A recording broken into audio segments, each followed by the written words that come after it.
સુરતમાં તાજેતરમાં સામે આવેલા 1550 કરોડના મસમોટા ઇન્ટરનેશનલ સાયબર ક્રાઇમ કૌભાંડમાં પોલીસને વધુ એક મોટી સફળતા મળી છે। ઉધના પોલીસ સ્ટેશનમાં નોંધાયેલા આ ગુનાની તપાસ દરમિયાન સાયબર ફ્રોડના નાણાંને રોકડમાં ફેરવીને તેને ક્રિપ્ટોકરન્સીમાં કન્વર્ટ કરનાર વધુ 4 આરોપી અબ્દુલ રબ ચામડિયા, અમિત ચોકસી, ચિરાગ ઉર્ફે ચાર્લી સુતરિયા અને પ્રવીણ ગઢિયાની ધરપકડ કરવામાં આવી છે। પોલીસે બાતમીના આધારે આરોપીઓની ઓફિસ અને નિવાસ અને દરોડા પાડીને કુલ ₹2,60,32,214 મુદ્દામાલ જપ્ત કર્યો છે। આ જપ્તીમાં ચિરાગ સુતરિયા અને મહિધરપુરાની ઓફિસમાંથી ₹1,92,00,000 રોકડા અને પૈસા ગણવાના 4 મશીન મળી આવ્યા હતા। આ સાથે આરોપીઓના ઘરની તપાસ કરતા 289 ગ્રામ સોનું, 10 કિલો 800 ગ્રામ ચાંદી અને 413.37 કેરેટના રફ હીરા પણ પોલીસને મળી આવ્યા છે। આરોપીઓ દ્વારા આટલી મોટી માત્રામાં રોકડ અને કિંમતી વસ્તુઓ સંગ્રહિત કરવામાં આવી હતી, જે સીધી રીતે સાયબર ફ્રોડના કાળા નાણાં હોવાનું પોલીસ તપાસમાં ખુલ્યું છે। આ કેસમાં પકડાયેલા 4 નવા આરોપીઓ એક ખાસ મોડસ ઓપરેન્ડી સાથે કામ કરતા હતા। આરોપી અબ્દુલ રબ અમિત ચોકસીના બેંક એકાઉન્ટમાંથી સાયબર ફ્રોડના નાણાં રોકડ સ્વરૂપે ઉપાડી લીધો હતો। આ રોકડ ત્યારબાદ ચિરાગ ઉર્ફે ચાર્લી અને પ્રવીણ ગઢિયાની ઓફિસે પહોંચાડવામાં આવતી હતી। મુખ્ય સૂત્રધાર ચિરાગ સુતરિયા રોકડ નાણાંને આંતરરાષ્ટ્રીય સ્તરે મોકલવા માટે USDTમાં કન્વર્ટ કરી આપતો હતો, જેથી નાણાં ટ્રેસ ન થઈ શકે। તપાસ દરમિયાન બહાર આવ્યું છે કે આ ગેંગ સામાન્ય લોકોને લોભ લાલચ આપી તેમના નામે કરંટ બેંક એકાઉન્ટ્સ ખોલાવતી હતી। આ એકાઉન્ટ્સ અને તેની સાથે જોડાયેલા સિમ કાર્ડ્સ આપવામાં આવતા હતા। અત્યાર સુધીમાં આવા 164 બેંક એકાઉન્ટ્સ મળી આવ્યા છે, જેમાં થયેલા વ્યવહારોનું વિશ્લેષણ કરતા અંદાજે 1550 કરોડ રૂપિયાના ટ્રાન્ઝેક્શન થયા હોવાનું સામે આવ્યું છે। બેંકની ચેકબુક, પાસબુક, પોતાના બેંકના ડિટેલ્સ અને એક મેમોરેન્ડમ એટલે કે પાર્ટનરશિપની ડીડ લઈ અને જઈ રહ્યો છે। અને આ જે બેંકના ખાતા છે એ પોતે સાયબર ફ્રોડમાં યુઝ કરે છે। અને સાયબર ફ્રોડમાં જે રીતે અત્યારે આપણે જોઈ રહ્યા છીએ કે ડિજિટલ અરેસ્ટ કરવું અથવા તો ગેમિંગના નામે જે ફ્રોડ કરી અને પૈસા લે છે, એ પૈસા નાખવા માટે થઈ અને જે બેંક એકાઉન્ટ્સની જરૂર પડે છે એ બેંક એકાઉન્ટ્સ ખોલવા માટેનું કામ આ વ્યક્તિ કરી રહી છે। જે આધારે પોલીસ ઇન્વેસ્ટિગેશન્સ કર્યું, અમે એ વ્યક્તિને લઈ આવ્યા અને ઇન્વેસ્ટિગેશન્સ દરમિયાન એની પાસેથી ઘણા બધા બેંકના ખાતાઓ પણ મળેલા હતા। એની જે મેઇન આરોપી છે, જે અમે અટક કરેલા છે, અગાઉ 25 જેટલા આરોપી અટક કરેલા છે, જેમાં એક કિરાત જાદવાણી કરીને પણ છે।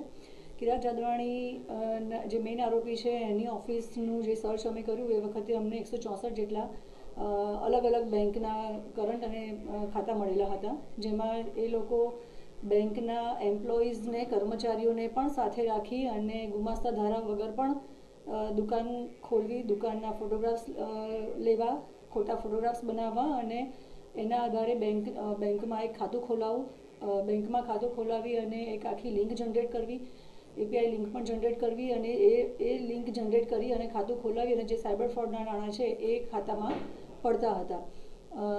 જે વખતે જે આ ખોટી રીતે દુકાનની ઓળખ ઊભી કરવી, ખોટા ડોક્યુમેન્ટ્સ બનાવવા, એના માટેના પણ જે સાથ સહકાર આપેલા હતા એ આરોપીને પણ અમે અગાઉ અટક કરેલા છે।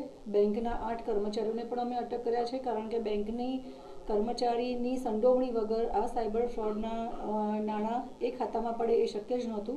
આખી લિંક એસ્ટાબ્લિશ થઈ અને જે બેંકના ખાતા ધારકો છે, જે વ્યક્તિ પોતે એક ખાતું જે પોતે જાણે છે કે મારું ખાતું ખોલાવ્યા પછી મારે કિરાત જાદવાણીને આ ખાતું વેચવાનું છે, જેના બદલામાં મને 50,000 કે 1 લાખ રૂપિયા આપશે, એવું ખાતા ધારક જાણે છે।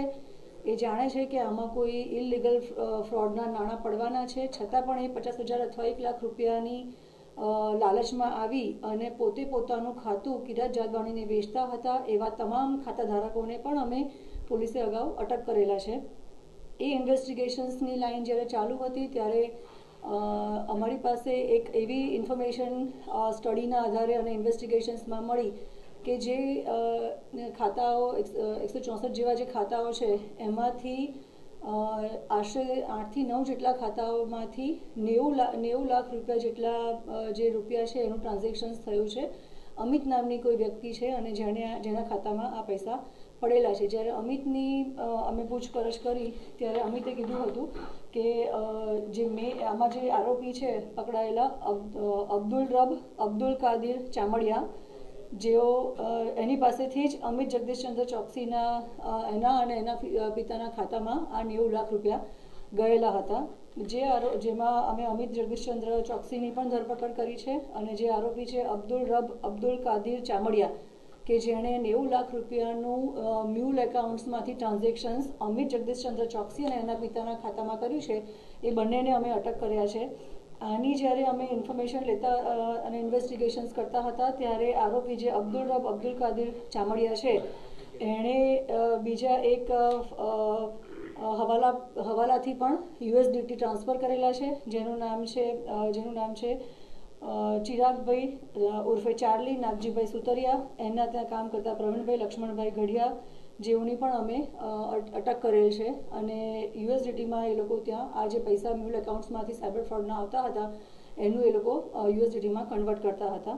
આ રીતે અમે અત્યારે પોલીસને 164 જેટલા બેંકના જે એકાઉન્ટ્સ છે અને એમાંથી 25 આરોપીની જે અમે અગાઉ અટક કરેલી હતી, જેમાં બેંકના ખાતાધારક ઉપરાંત જે લોકો બેંકના કર્મચારી છે એ, જેમણે આખું આ કોન્સ્પિરન્સી રચી છે એ, અને જે પૈસા આવ્યા બેંકના મ્યુલ એકાઉન્ટ્સમાં પૈસા આવ્યા પછી એ પૈસાને ટ્રાન્સફર કરી અને USDTમાં જે ટ્રાન્સફર કરવાની આખી એક લાઇન છે, જેમાં અબ્દુલ કાદિર ચામડિયા, અમિત જગદીશચંદ્ર ચોકસી અને ચિરાગ ઉર્ફે ચાર્લી નાગજીભાઈ સુતરિયા અને પ્રવીણભાઈ લક્ષ્મણભાઈ ગઢિયા નાઓની અમે અટક કરેલ છે. Bureau report LK star news, Surat.